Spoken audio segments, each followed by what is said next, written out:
Hello everyone and welcome to this video. And this is one of those videos that is like, if I knew this, my life would have been different when it comes to React, of course, because this is the way that as a software architect, I find this to be my go-to way of using data and API calls in a React application. I don't want to use useState. I don't want to use useEffect. What I want to use is the router action, and the router loader function. Let's talk about it.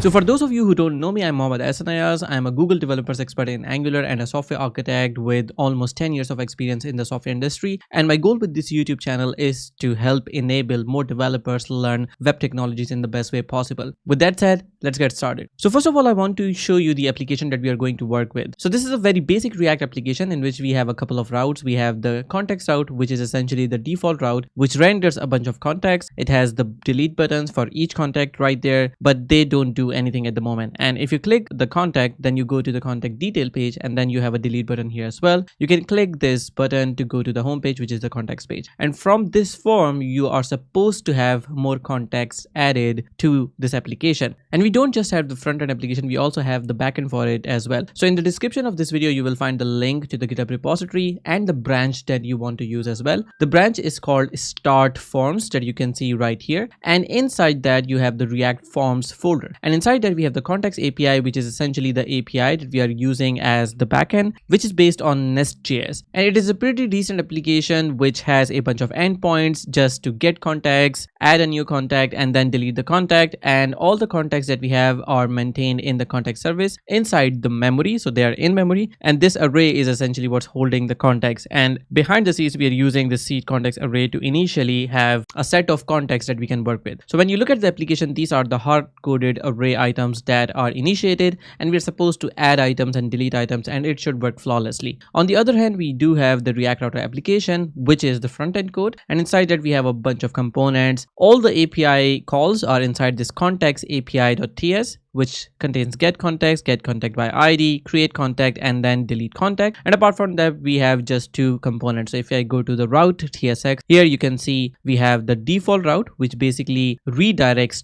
to the contacts page. So when you go to the home route, you still go to the contacts page because that's the default one. And the contacts page renders the contacts page component, and then the contact detail page, which is this path, renders the contact detail page. And that's pretty much it. Now, the contacts page itself right now uses a useState and also uses a useEffect, in which we have to make the API call ourselves, then set the state, and then basically render the whole UI. I don't really like this quite a lot, and I'll show you why. And the same goes for contact detail.tsx as well. In this one, we are also using a useState in here, and then we are also using the use params to get out the contact ID. Then we are making the API call in a useEffect with empty dependency, and then we are also checking if the contact doesn't exist. We show a loading bar here. There's too many things going on, and I don't really like how this works at the moment. But let me show you what happens. If I refresh quite fast, you'll see that here you'll see a glitch just around here. You see this actions. This basically bounces because when we don't have the data, it just doesn't show anything, and the user can see this glitching. The same goes for the detail page. If I go inside and if I refresh, here you might see sometimes this loading text because that's the time when the data is being loaded. And if you go to inspect, go to network, and try to just simulate a slower network, you will see the same thing. So for example, if I do fast 3G, refresh, you will see that we will see a blank screen, then we will see the loading, and then we'll see the data coming in, and then you can see the data being rendered. So this is what we have as our application. And now we are going to talk about what is the way that I'm proposing instead of using the useState and the useEffect, because I like the other approach that I'm recommending much better. And I think that's going to be true for most of the applications that I'm going to work with, apart from really heavy enterprise applications. Although I think this pattern can fit the enterprises as well. So you don't really have to maintain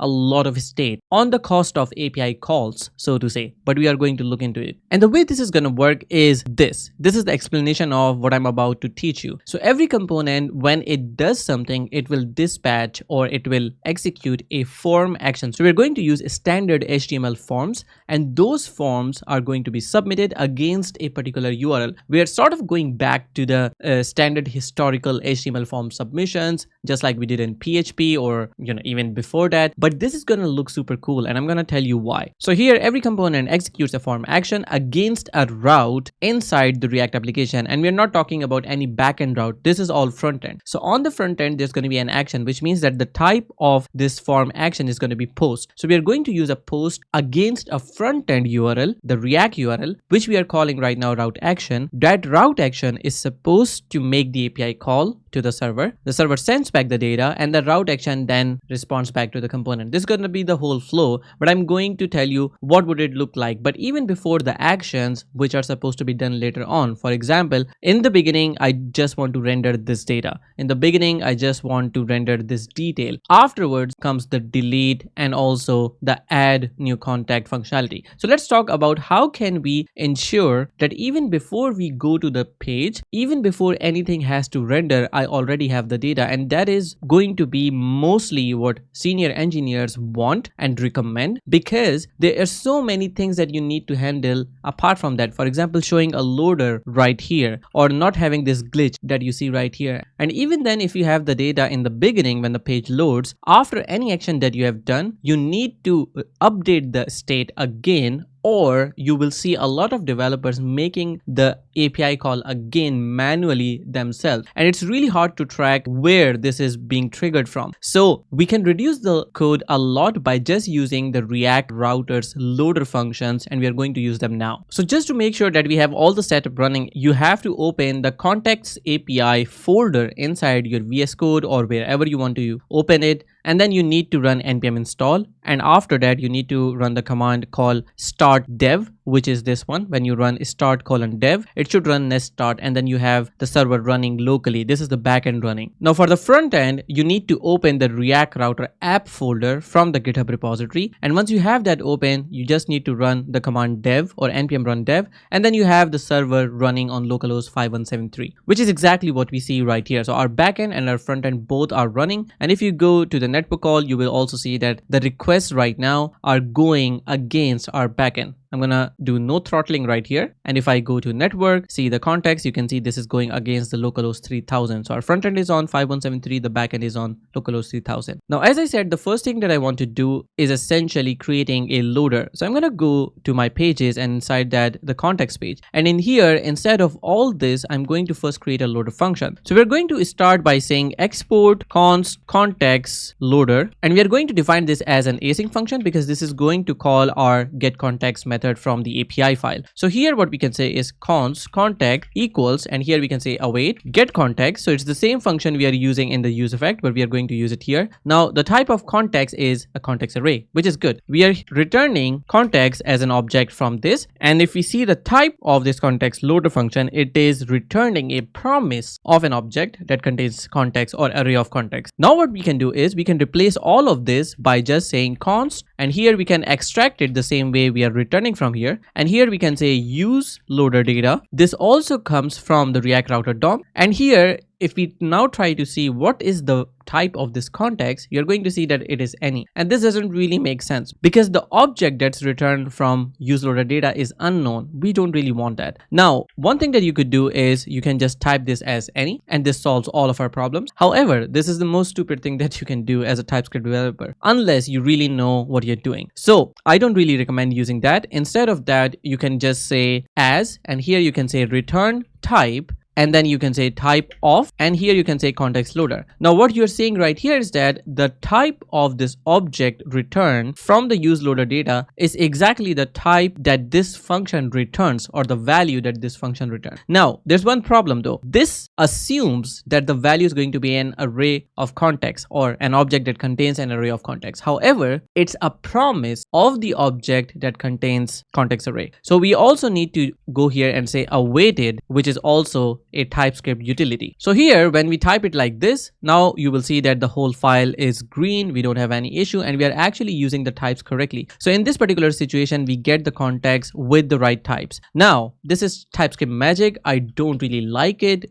especially because I had to look it up and also figure out a couple of things, which I think you also do. But here we are. it provides some benefits. Now if I go to my page and refresh, you'll see it says cannot destructure property context of useLoader data as it is undefined. And the reason for that is when we call this function, what is returned right now is undefined because we have done two things. We've created a loader function. We're using the hook to get the value, but we have nowhere mentioned that this loader is part of this route or the route where this component is rendered. So in order to do that, we're going to go to our routes.tsx, and here we are going to say the loader for this one is context loader. So here we can say context loader, just like this. Now if we save this and go back to our application and refresh, now you can see everything works. And you can also see that we have the API call right here, which is done as soon as the page loads. So if I go to sources and put a breakpoint right here on line 6 in the context.tsx, if I refresh, you're going to see that by the time it comes to this particular code where the API call is about to be made, if I go to the elements, the element do not have anything at all. There is a div that has the ID root, but there's nothing here. And that is because until we really get the data, the component will not be rendered. So if I hit play, now it comes to the component. Now if I go to elements, still we just have the ID, but some styles are now applied. And now if I go forward, now we have the context array, as you can see right here. And now it's going to return this template, which means that we will render the UI. So if I hit play, you will see that in this particular case, we do have the data being rendered. And this is being done without any useState or useEffect, which is amazing. We don't have to manage any state at all in this particular case. Now we're going to do the same for contact detail page. So I'm going to just copy this one and we're going to go and paste it here in the contact detail. Let's call this contact by ID loader. Then what we can do here is instead of get context, we are going to use get contact by ID. Now this requires us to provide an ID, and this is where things get a bit trickier. Now we could use the loader function that is typed from the React router DOM, but I don't really like it because it also makes things complicated when it comes to types, and just typing the value in the component, it's a disaster. So what I'm going to do is I'm not going to use the loader function in this case, but instead here we're going to type the types here. So here we can say, for example, we are going to receive params, and in here we are going to define this that this is an object that has params of type params, and these params are supposed to come from React router DOM. Now once we have this, we can quickly go ahead and copy the loader part as well. So here we can copy this, and we are going to replace all of this with just this content. So here now we're just going to import the loader data, and here we can quickly go ahead and say contact by ID loader. So we are saving this. Now we already know that this should not be get contact, so we are going to replace this by saying get contact by ID, and this requires us to pass the contact ID, and that we can get from param. So here we can say const,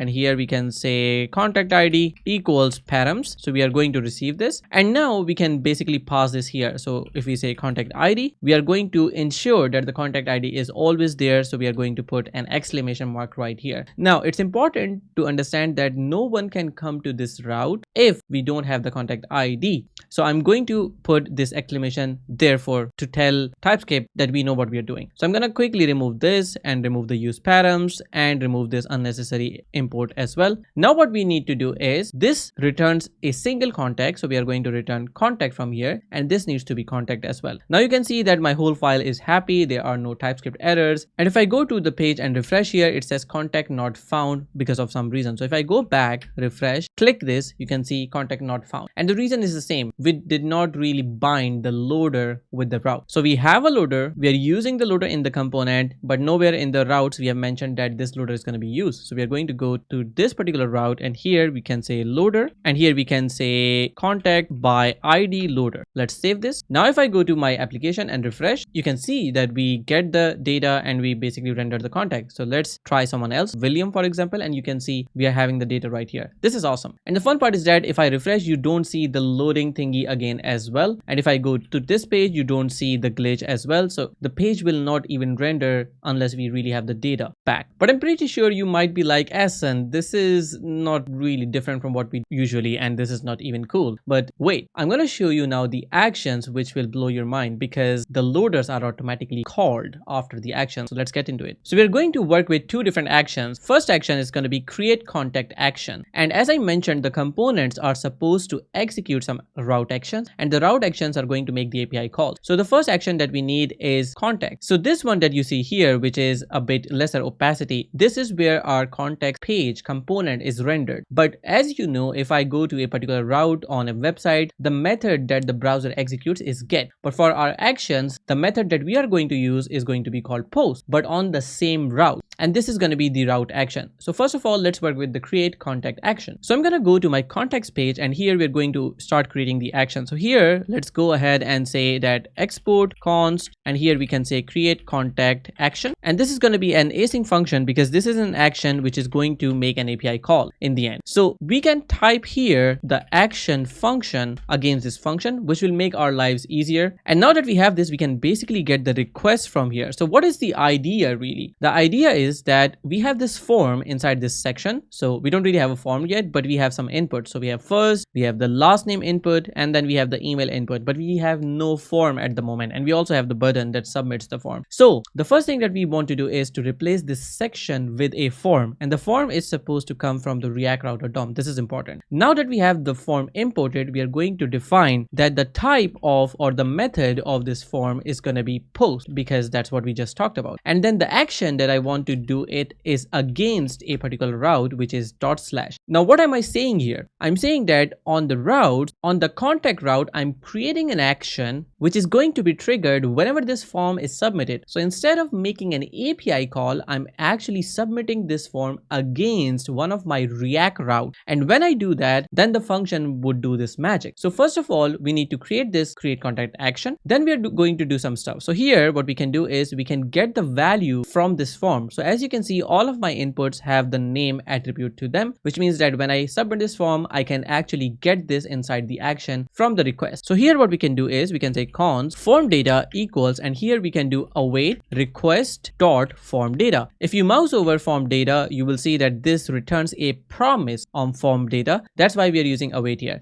And then we can extract the values. So here we can quickly go ahead and say const first equals form data dot get. Here we can say first, and here we can say to string. So we convert that to string, and then we can copy paste the same thing for the last and for the email. So here let's change this to last and this one to email. Now if any of these are missing, we need to basically throw an error. So here we can quickly go and say if not email or not first or not last, then we basically throw an error. So here we can say throw new error, and here we can say first name, last name, and email are required. And if the code doesn't reach here, that means that we do have all the data available. So here we can go and create a new contact. If I go to my API file here in the contacts API, you can see that the create contact here is expecting us to pass a contact, not really the whole contact, but a partial of a contact, which means that I can just pass the name and I can just pass the email as well, because the UUID is going to be generated on the backend and we don't need the picture at this moment. So I'm just going to pass the name and the email. So I can go to contacts.tsx, and here I can say const contact equals await, and here we can say create contact from the API, and here I need to pass the partial contact. So here I can just pass an object here which has the name, and the first and the last are going to be bound. Since I'm using a shortcut here, the first and the last values from here become the values here against these keys, and then I can simply say email. So this email property becomes this value. Now that we have this, we just need to return the contact, and that's pretty much it. Now if we save this, the only thing remaining is to bind this action to the route. So I can go to routes.tsx, and here in the context I can say the action against this particular route is going to be create contact action, just like this, and now we have the action bound. Now I can go to my React application, and if I go and inspect here, I can quickly go to sources, and inside here you can see the create contact action right here. If I click here and just submit this, you see that this action is triggered automatically. So this got triggered from this form because we have mentioned the /, which is going against the same route I'm on right now. So I'm on /contacts. So this dispatches it on /contacts with the post. And now that I'm here, I can basically get the form data. So here we have the form data, and now I can get the value of first, last, and email. So you can see the first here, last, and email,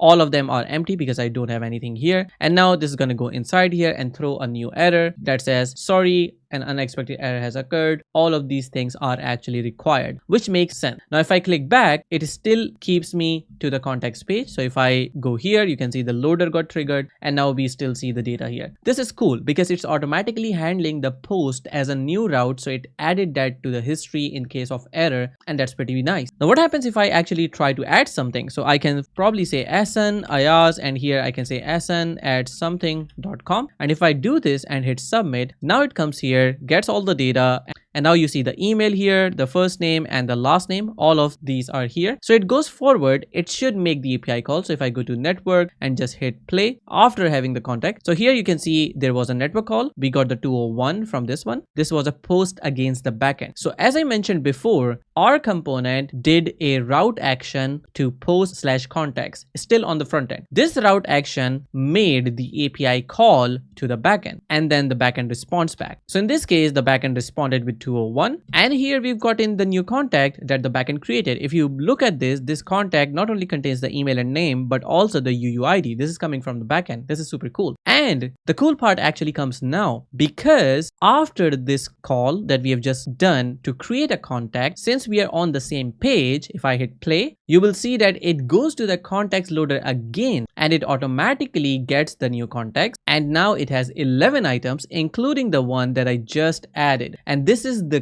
crazy part, and this is the part that I like as a software engineer quite a lot now, obviously over the cost of another API call, but I don't have to manage anything in my states at all. And if I hit play, you see the new data coming right here. So if you look at the code, my component is almost empty. There's nothing there apart from just the loader data and just a form. I don't even need to look into my input to sort of bind the input values to the state so I can submit them later. All of that can be avoided completely. And if you needed to show any errors, that could be done in just the action itself, and you can show the errors or throw the errors right there. Now again, this might not be suitable for enterprise application in some cases where you need to have a lot of control over what you show, but if you have a small to medium scale application, you could just live with this without using any states or use effects in the beginning to get the data. Now that we have this, let's quickly go to deleting a particular contact, and for that we need to do something similar. We need to have a form, and then we need to submit it to somewhere. Now for the deletion, what I want to do is I have to create a new route, because I don't want to post to contact/contact ID, because semantically it doesn't really make sense. But now that I think about it, I don't really particularly like this much quite a lot, but I think this is better than most of the approaches that I've seen. So in this case, I'm creating a new action in a route. Now there's two things. One, on the context page, I do have a component that I render. On the contact/contact ID route, I have the contact detail page, but I don't have anything on this route, that is context/contact ID/destroy, because I don't need to render anything on this particular route. I can just live with an action. Now the question is, can I have a React route that just have an action? Yeah, that's possible. And that's what we're going to do right now. So we're going to go to our routes file, and here we're going to create a new route. So here, let's create a route, and in this one we are going to give the path, and the path is going to be context/contact ID/destroy. Now this is the route that we have just talked about. Now this needs an action, so we're going to create a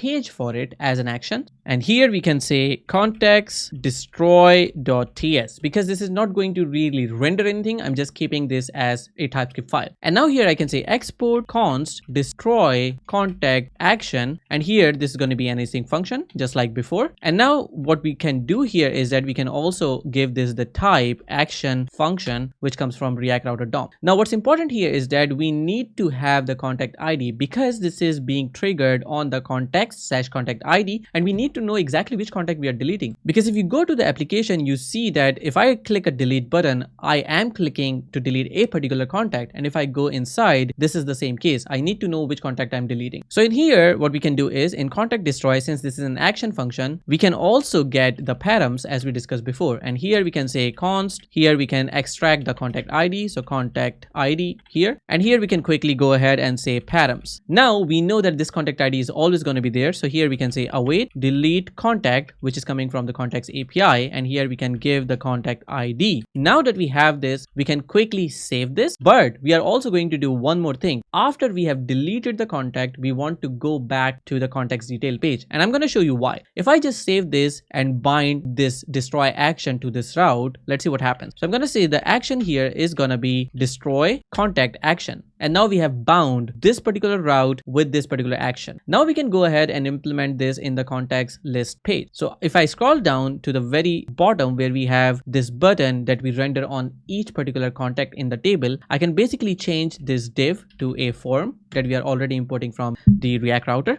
And here what we can do is say the action here is going to be contact slash, and I need the contact ID here. Now, as you know already, this whole tr is the table row, and we are rendering a table body, and inside that we have a row for each contact. So this delete button already knows which contact we are talking about. So here we can make this a bit dynamic. So here we can put this in an object and a backtick just like this. And here we can say that we want to use the contact.login.uuid just like this. And here we also need to mention destroy because that is the route. Now, when we save this, there's going to be one issue, but even before that, I want to confirm from the user if they want to delete a contact, because if we don't do that, then this is a destructive action. So it's always a great user experience. Confirm first. So first of all, I want to say that this is going to be of type post, so we don't forget that. And now when we do on submit, we are going to basically intercept this. So we automatically get the event from React, and here we can say const result equals confirm, and here we can say confirm deletion of this contact, and then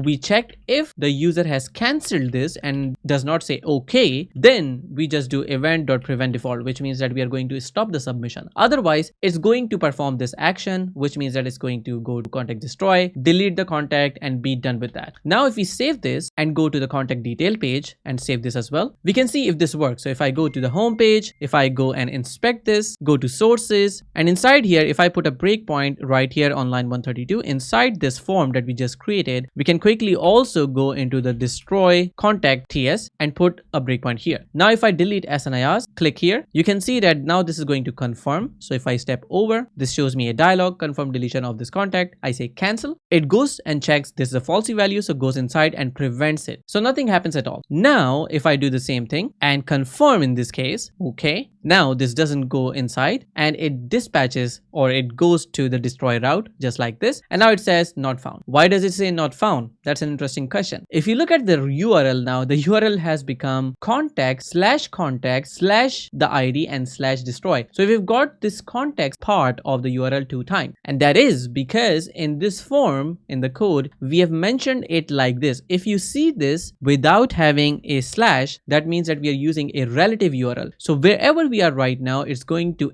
add this part to the URL, and we are already on the contacts route because this is contact list page. So we need to use the absolute URL by just putting a slash here, which means that this is going to be the correct route scale. So now if I go back and try to delete my name again, click OK. Now you can see that this comes to the destroy action because the URL is correct. Now it's going to take out the params and take out the contact ID, which you can see right here. And now it's going to delete the contact. So if I hit play, you can see that here it says you defined an action of route but did not return anything from your action. So we do need to return something or return null. If I go back, you can see that my item is already deleted or my name is deleted from here. So let's fix that. So I'm going to quickly go ahead and add that again. And if I submit, you can see that we have gotten the contact now. Now, as the error said, I should always return something. But if I go ahead into my contact destroy, and here if I return null as the error suggested, let's see what happens. In case of this, if I delete this, you're going to see that after the deletion, nothing. It's an empty screen. And that is because this route does not render anything, but this route exists in the React router. So we are not rendering any component on this route, but we are basically having an action against this. So it goes to that route. Now what we want to do after deletion ideally is go back to the contact list page. And that is what we want to do. So from here, we are rather going to say return redirect. And here we can say slash contact. So you always want to go to the contact list page after deletion. Let's try this again. So if I go to home page, if I delete William, for example, if I click delete, let's see what happens. So I'm going to click delete to William, play, click OK. It comes here, it deletes the contact, and now we have the deletion done, as you can see. So we got 200 OK. And now this goes to the context page. Now you'll see that immediately the context loader